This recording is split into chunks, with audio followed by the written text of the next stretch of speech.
ठरलं तर मग या मालिकेच्या येणाऱ्या भागामध्ये आपण पाहणार आहोत की ते सायलीच्या खऱ्या आईवडिलाचा शोध लावता लावता विराजांच्या गाडीचा ॲक्सिडेंट होता आणि त्यांचा चांगलाच अपघात होतो. सायली सदाशिव आणि मैनावतीला हॉस्पिटलमध्ये घेऊन येतात.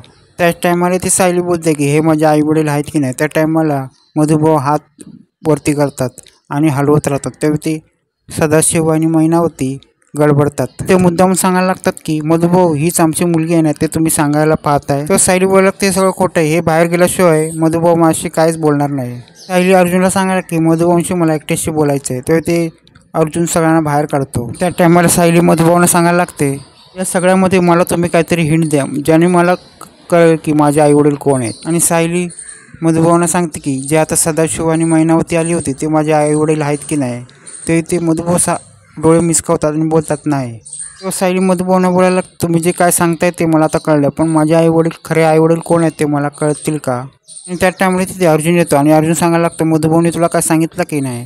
ते सायली सांगायला लागते मधुभाऊने जे सांगायचं होतं ते त्यांनी डोळे मिसकावून मला सांगितलं आहे. तर ते सायली सांगायला लागतं की मला जे पण सत्य शोधायचे त्यासाठी मला रविराजांची भेट घ्यायला लागेल आणि जोपर्यंत मधुभाऊ बरे होत नाही तोपर्यंत काय होऊ शकत नाही. त्या टायमाला सायली रविराजांना फोन करते आणि सगळा घडलेला प्रकार सांगायला लागते. त्या टायमाला तो फोन प्रतिमा उचलते, पण ते प्रतिमा बोलते की काय झालं सायली, तू अशी चिंता का करते. तेव्हा ती सायली सांगायला लागते आणि तो सगळा घडलेला प्रकार फोनवर सांगते. तेव्हा सायली सांगायला लागते की मला रविराजांची भेट घ्यायची, मला इथे अर्जुन सर काहीच मदत करत नाही, त्यामुळे मला रविराजांची मदत हवी आहे. तेव्हा ते प्रतिमा बोलायला लागते ते सध्या बाहेर गेले, ते आल्यावर ते काय ते बोलूया, तू इकडे ये ना. त्यामुळे सायलीचे सगळं बोलणं कल्पना ऐकत असते आणि ती बोलायला लागते की अर्जुन सायलीला मदत करत नाही तर आपल्याला अर्जुनला खडसावायला लागेल जोपर्यंत तो सायलीला मदत करत नाही तोपर्यंत.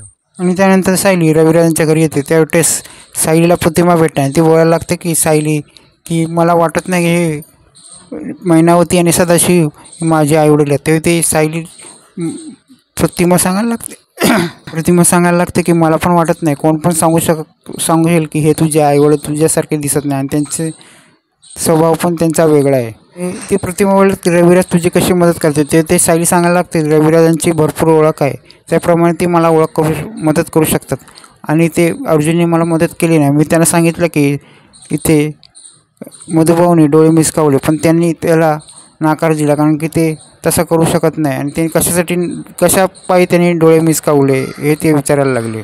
त्यानंतर रविराजांना प्रतिमाने फोन करून बोलवलं आणि रविराज घरी आले आणि ते रविराज बोलायला लागतात सायलीला की सायली काय झालं. सायलीचं सगळं ऐकल्यानंतर रविराज बोलायला लागतं मी तुला जेवढी पण माझ्याकडून मदत होईल ती मी तुला मदत करायला तयार आहे. त्यामुळे ते रविराज बोलायला लागतात की ते मैनावती आणि सदाशिव यांच्या पाठी मी माणसं लावतो आणि काय ते शोधतो, ते कळेल की नाही ते तुझे खरे आईवडील आहेत की नाही. त्यानंतर इथे रविराज अर्जुनला बोलवतात आणि त्याला खडसावतात आणि ते बोलतात की सायलीचे ते आईवडील नाहीत तरी ती सांगते तरी पण तू बोलतेस ते तुझे आईवडील, असं का तू बोलतोस. रविराज सांगायला लागतात कमालच झाली, तू असा का वागतो. ते अर्जुन रविराजांना सांगायला लागते जे तुम्हाला वाटतं ते पण मला वाटतंय. मला पण तेच वाटत होतं की मैनावती आणि सदाशिव ही आणि तिच्या बहिणी या तिच्या स्वभावासारखं वाटतच नाही आणि त्यांचं काहीच मिळत नाही एकमेकाशी. पण नंतर मी सगळा शोध लावला पण ते मला कळलं की तेच तिचे खरे आईवडील आहेत. आणि अर्जुन सांगायला लागतं मी सगळा शोध घेतला आणि त्यानंतर त्यांच्या DNA टेस्ट केली आणि DNA टेस्ट पण पॉझिटिव्ह आली. तेव्हा रविराज बोलायला लागतं काय बोलतोस तू. त्यानंतर ते रविराज सांगायला लागतात की मी जे सत्याचा शोध घेतो त्या सत्याचा तू पण शोध घे. आणि त्यानंतर रविराज दुसऱ्या दिवशी इन्स्पेक्टर साहेबांना भेटतात आणि त्यांची अशी भेट झाली की त्यानंतर असं काय घडतं आणि त्यानंतर इन्स्पेक्टरने रविराजांना असं काय सांगितलं. त्यामुळे रविराज खुश झाले आणि घरी आल्यावर ते रविराजांना पोलिसांकडनं जी माहिती मिळाल्यानंतर ते प्रतिमाला सांगतात चल आपल्याला आता सायलीला भेटायचं आहे. तेव्हा इथे प्रतिमा बोलायला लागते आताच का. तेच रविराज बोलायला लागते आपल्याला अशी गोष्ट कळली आहे ना त्यामुळे मला खूपच आनंद झाला आहे. आणि ते रविराजांना असं कळलं असतं की ही तन्वी तुमची मुलगी नाही आणि गाठोड्याचा काहीतरी घोळ आहे आणि याच्यामध्ये मला वाटतं ही सायली तुमची मुलगी असावी. आणि ह्या सगळ्या गोष्टीचा सूक्ष्म लावण्यासाठी रविराज बाहेर निघालेला असतात, पण त्याच्याबरोबर प्रतिमा येत नाही आणि तिचीही खूप मोठी चूक असते. रविराज ज्या गाडीने निघाला त्या टायमाला खूप मोठा अपघात झालेला असतो. त्या टायमुळे ते प्रतिमाला आणि सायलीला कळल्यावर ते तिकडे येतात. त्याच टायमाला प्रतिमाने सायलीला तिकडे आल्यावर 25 वर्षापूर्वी जो घात झालेला होता तसाच घात झाल्याचं वाटायला लागतं आणि ती प्रतिमा तन्वी आणि सायली बाबा करून ओरडायला लागतात. त्या दिवशी अपघात झाला त्या दिवशी आपण त्या अपघाताच्या इथनं कसे बाहेर पडलो सायलीला 25 वर्षापूर्वी झालेला अपघात आठवत असतो की तेव्हा माझ्या बाजूला माझी आई म्हणजे प्रतिमा बाजूला होती. नंतर इथे रविराजांना हॉस्पिटलमध्ये नेलं गेलं आहे आणि त्यांना आता रविराजा समजलं असतं की तन्वी आपली मुलगी नाही आणि त्यांना इथे समजलं असतं की सायली पण आपली खरी मुलगी आहे की नाही.